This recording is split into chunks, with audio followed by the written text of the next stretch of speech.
Hello and welcome back to my channel. Thank you very much for watching. Today I'm going to show you how to make a Harry Potter potions activity. We recently did this at my daughter's birthday party and it was a huge success. First up, I'm going to leave a link down below to the Imagination Tree, which is where I got the idea from.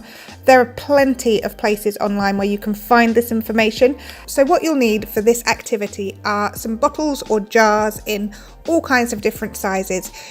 You'll need a plastic cauldron or a mixing bowl. We actually used some metal jugs, which worked really well. You'll need vinegar and bicarbonate of soda, which is baking soda in America. And you'll also need some washing up liquid, which is dish soap in America. I didn't use anything like pipettes for this. We literally got the children just to pour the ingredients in or sprinkle when it came to the bicarbonate. And it worked really, really well. So first up, I scoured around my house to find as many random old bottles as I can. Now, most of you know I live in a B&B and it's not our house, it was my grandma's house.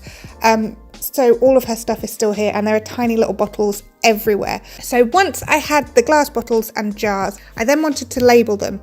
I'll leave a link below to where I got the labels from. I mixed the washing up liquid with some water into one of those bottles.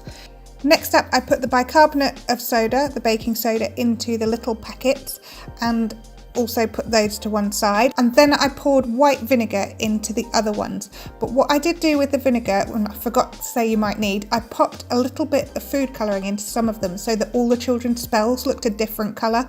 I thought this was a really important tip because obviously they didn't want all their spells looking the same colour.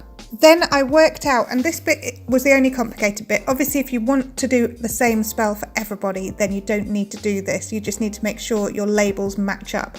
So I created a laughing potion, a flying potion, and a dancing potion. All of them mixed exactly the same ingredients, but I had to make those ingredients match up to what was listed on the bottle. Fundamentally, all that matters is that they mix the bicarbonate of soda with the washing up liquid first and then add the white vinegar last. That was the only thing that they definitely had to add the vinegar last to make the reaction happen.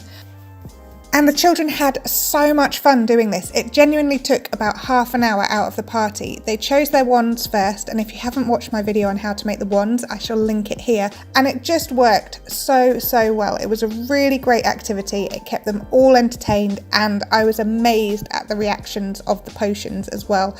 I put the container they were mixing the potion in on top of a plate purely because I knew there would be some spillage, but I then also had a tablecloth underneath that, just to make sure nothing went on the table, and at the end I could just wipe everything clean. It was really, really simple. I hope you've enjoyed this video. If you have, give us a thumbs up. If you'd like to, please subscribe, and I shall see you again soon. Alright, bye!